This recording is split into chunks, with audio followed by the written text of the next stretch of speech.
In this video, we will teach you how we harvest, dry and cure our homegrown cannabis.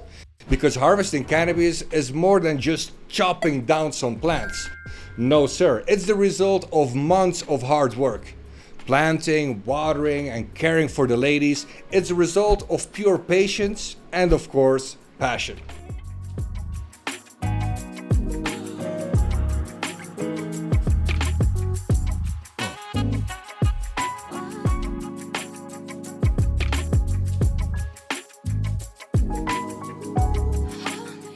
Now, before we get started, let me advise you that everything you're about to see is strictly for educational purposes. We do not recommend in any way the use of psychoactive or non-psychoactive substances. So now that we have that out of the way, let's get right into it.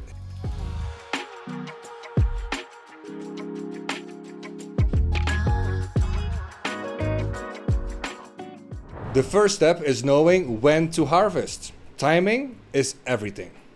You actually want to look especially at your trichomes using a magnifying glass or microscope.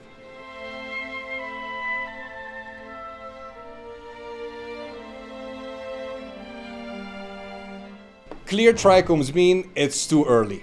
Milky trichomes mean maximum THC. And amber trichomes, that's when your cannabinoids start to convert to CBN, giving a more sedative effect.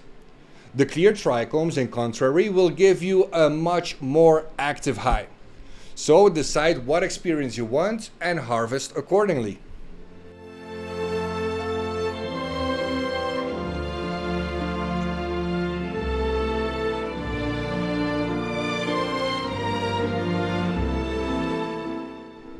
Now that we know when to harvest, let's talk about how we harvest. Preparation makes all the difference. The right tools, the right setup, and a clear plan will make your harvest efficient and successful.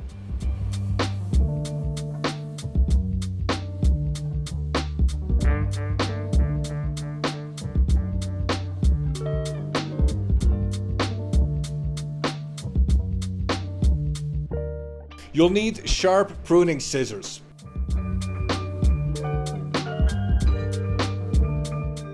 Gloves, clean bins for the branches, and a well-ventilated and clean workspace.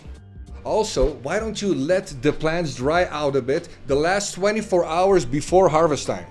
This way we avoid humidity spikes. You could also reduce the plant's light exposure 24 hours before cutting the plant. This would boost resin production, or at least that's what some growers say. This theory is not supported at all by Mr. Bugsby. And Mr. Bugsby is of course a big example for us. And he recommends the opposite. He says that the last 24 hours you should leave your lights on instead of off. The photosynthetic energy makes sugars, especially sucrose, and that sucrose is used to make the terpenes.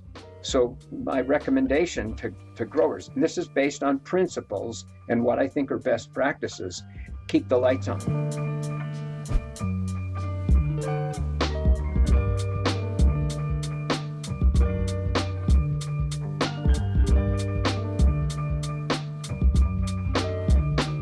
And he's a plant professor from the university. So I have to say, I kind of believe him. But before we judge, let me know in the comments what you guys do at home. Do you also turn off the lights for the last 24 hours? Or completely the opposite? Let us know in the comments because as always, we want to keep learning. Smooth and original, straight from the underground. Listen to the real funk. Hold on. You better don't stop me. Watch out, the furious. Better be focused.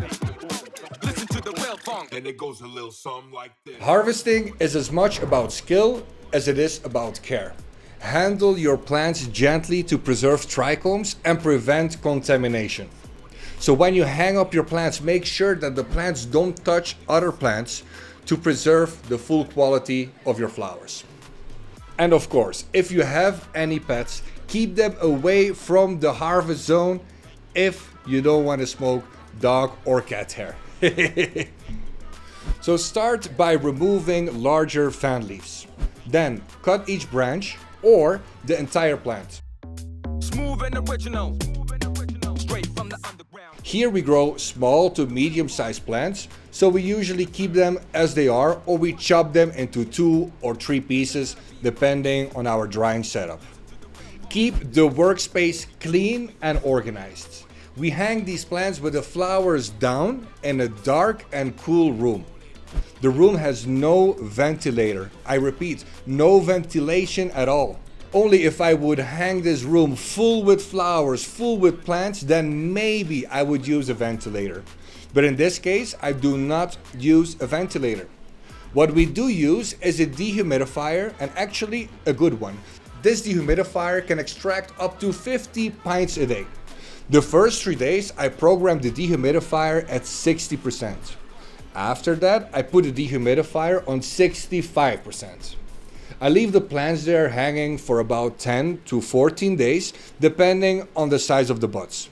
The smaller the buds and the smaller the amount of plants, the faster my drying process will go.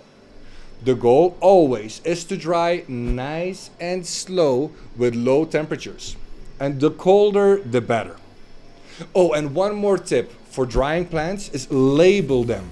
Trust me, they will start to look very different soon, so you want to make sure you remember which plant is what strain. So label every branch. It will save you a headache in the future.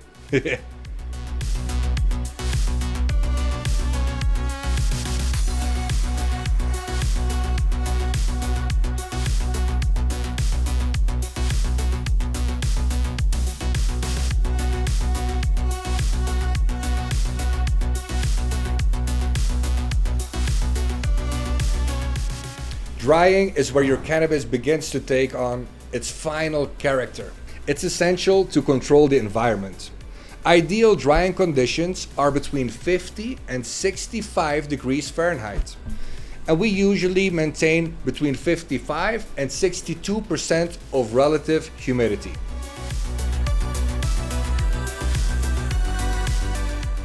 Hang your branches upside down and ensure good airflow, and of course avoid overcrowding. The drying process typically takes between 10 to 14 days. But remember, the slower, the better. And as a tip, I can give you, use a hygrometer to monitor and study your humidity levels so you can react accordingly. If you don't measure it, you're not going to know it. So always use a hygrometer or of course, one of these controller systems from AC Infinity.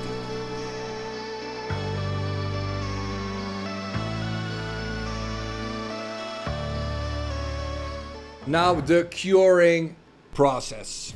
Curing transforms good cannabis into great cannabis. It's a slow process that enhances flavor, potency, and aroma. Once the buds feel dry to the touch and the stems snap rather than bend, it's time to cure.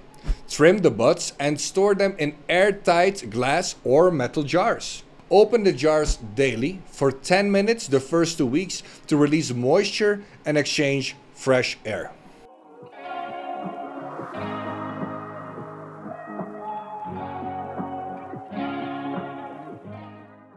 Now always store jars in a cool and dark place. One of the benefits of using C-Vaults is that they already block all UV light. So basically you could put this in a normal cool environment without blocking any sunlight and still your flowers would be dark and safe.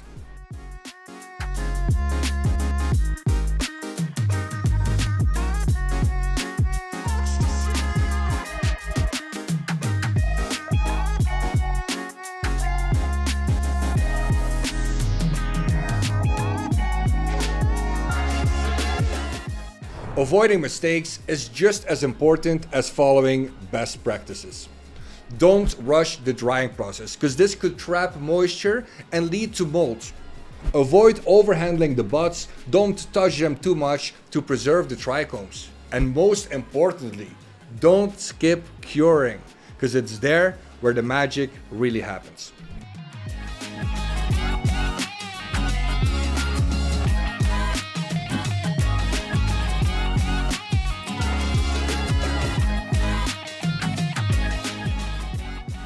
Harvesting, drying, and curing cannabis like a pro takes patience and dedication.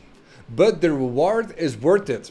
So take your time with these steps and you'll end up with top shelf cannabis every time at home. And remember, every grower's journey is unique. Keep learning, keep experimenting, and enjoy the process. Honestly, me personally, I only cure my flowers for 2 weeks. I feel that by that time, the flower quality hits a peak and it's time to roll it up. After that, I enjoy the flower for 2 weeks and by then, it should be finished. If I want to keep my flower for a long time, let's say a friend is coming over to Colombia to visit, and I need to keep some flowers for a month or two, I would vacuum seal a small batch and put it in the freezer until my buddy arrives. Now, of course, that's just my personal experience. But again, I want to know from you guys, how do you dry and cure and harvest your weed? Let me know in the comments because we are always learning and recommendations are very welcome.